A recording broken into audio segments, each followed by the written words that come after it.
nothing when it's the 4th of July, all right? I don't want to hear nothing about sparks, all right? Now. One last thing. Yeah. And the fireworks. Yeah. Yeah. Leave me alone. Hey. Dearest gentle drinker, welcome to Sparky Bartender, Drinks by Design. Bridgerton Season 3. Tea time. I am your host and the Sparktender, Stephanie, here with my lovely co-host, Amanda. Each week we'll be creating drinks inspired by Bridgerton Season 3. And we'll also be making predictions based on each episode title. So whether you are a Bridgerton fan or you just like drinks, you are in the right place. Today's drink is called Penny Green. It is inspired by Penny's dress in the first episode, which was, spoiler alert, ruined by Cressida out of sheer jealousy. Yep, that's right. And that's why we're wearing emerald green today in honor of the drink and Penny's beautiful dress that was ruined. Stick around and we'll get to some drink making with Stephanie.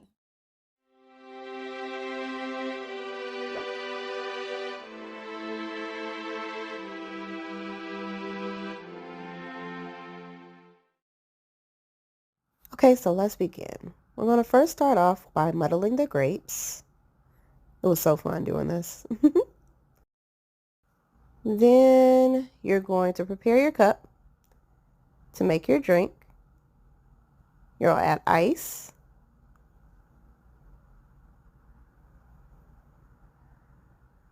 And then you're going to top your ice off with those muddled grapes.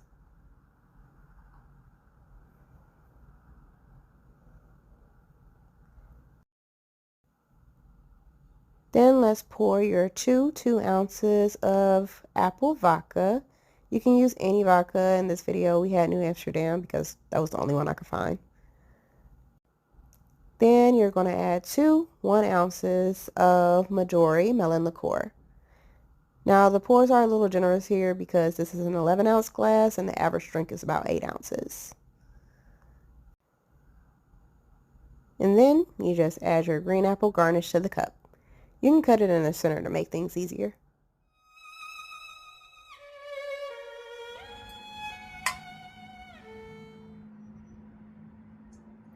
Definitely taste the melon. Definitely taste the grapes. Definitely taste the vodka. Vodka tastes good to me. I'm a vodka girl. I like vodka, so it's not affecting me. I'm sorry for Stephanie, but this tastes like a green apple Jolly Rancher. They used to have a Jolly Rancher pop Back in the day. I remember that. Back in high school. I remember that. Mm-hmm. Yep. I never had one.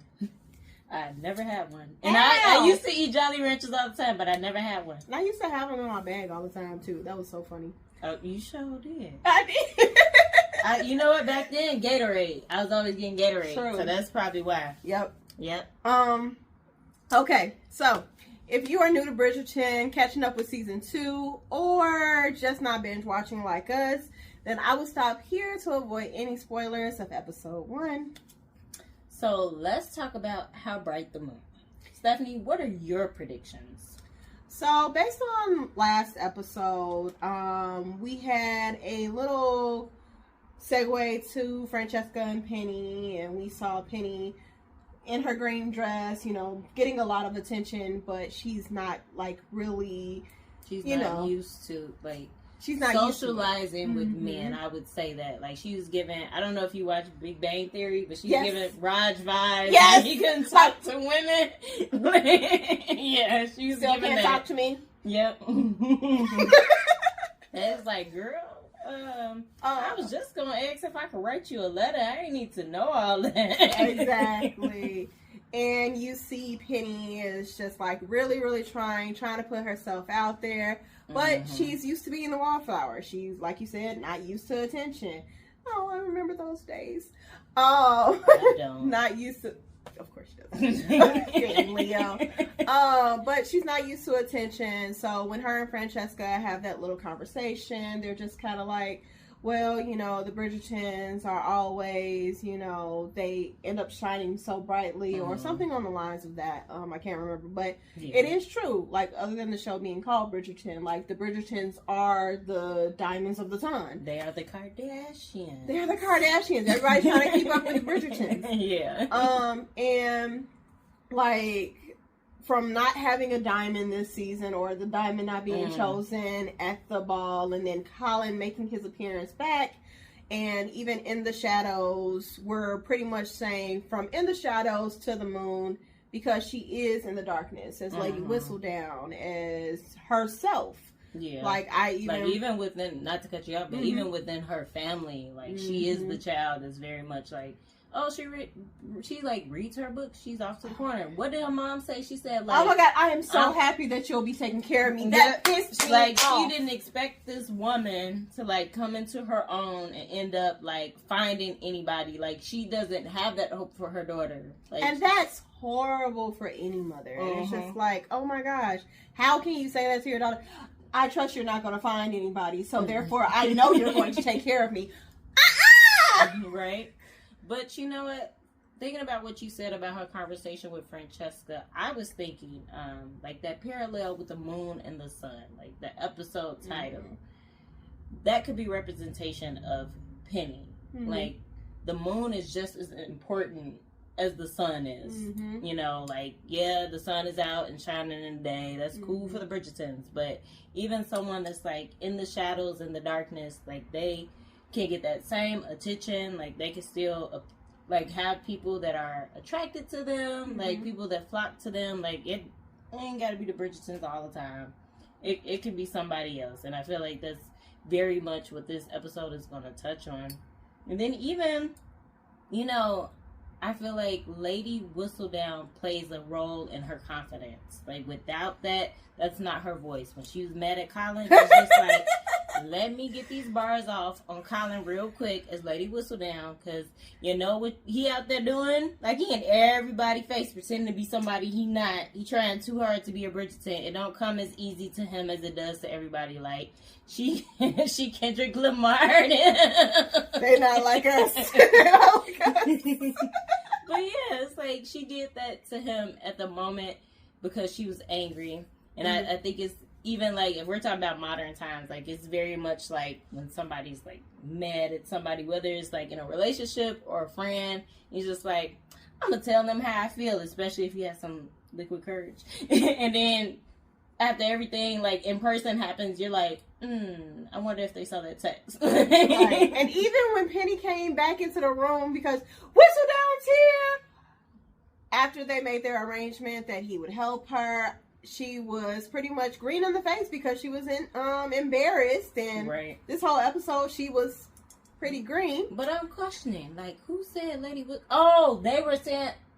So remember last week, I was like, where? Like, how did they know that was her? Okay, I just had an epiphany. It's because they were saying the letters were distributed. Yes. Oh. Y'all leave me alone. I don't know why I didn't click then and there. Like, because there was a lot going on, because we were still trying to process. Yeah. Colin just said that he was going to help her, and from the previews you had friends. Friends. How many of us have them? Let's be friends. And he said he just a friend. And he said he just a friend. Oh, baby. Okay, I'm done. Basically. But anyways, we are going to get into watching this episode and finish off these drinks. They are having an effect, as you can see. Please try these drinks at home, because we really would like to know what you all think of them. Yes. And please pour responsibly. Please just follow the instructions down the stick. You know, I get heavy-handed as a bartender, so. And I don't have a bartender's license, so I let her do it because I'm even heavier with my pours. Yeah, we've had a few drinks. All right. Cut. Yeah, the struggle is real. I can say affluential to save my life. I was stumbling all over the word. But Stephanie had me, though. Oh, yeah. This is the part when Mama Madre was like, don't y'all touch nothing in this house. And then Stephanie was like, there's a black mama for you. Now they separating black couples. That lady told them that's how it is. Yeah, alright, we gonna see what happens. Yeah, Mandy's rap plate was really, really good. I almost ate all of hers. Stephanie said Prudence don't like her husband. She ain't lying though. Oh, that's the part when Stephanie was like, so now you don't believe me about Colin? I couldn't even defend him. That man for the streets. Now, one thing me and Mandy are going to do is going to take a sing or a dance break. I'm going to start a game where every single time Mandy says the wrong name, we have to take a shot. Okay, I see them unintentionally being in front of that portrait of Colin's parents. Is this some foreshadowing? I really forgot how strong New Amsterdam was, and these grapes were sitting overnight in the alcohol. Had to cut it with some ginger beer. Okay, I forget which one of the Richardson brothers it was right here, but that boy was real lit, and he was just loud. I swear Mandy always catches me off guard with some off-the-wall comment. I love her, though. Oh, R.I.P. to that man Horace. I told Stephanie somebody died. I ain't think it was a horse, though. Not they playing BTS in the episode, okay. Here go Lady Featherton, failing to teach her kids the important stuff, but want them to figure it out on their own. Okay, now Cressida is about to get a redemption arc. Take a shot. Now, who was eavesdropping and then went and told on Penny? Okay, Francesca, I see you on the keys, speaking of Queen's interest. What they said? Brother. Now, why they got that black woman wearing that dead lady's clothes? That is disgusting. So me and Stephanie both had a we were right moment. First it was Stephanie, because I really thought that was going to be Eloise, not Colin at that late time of night.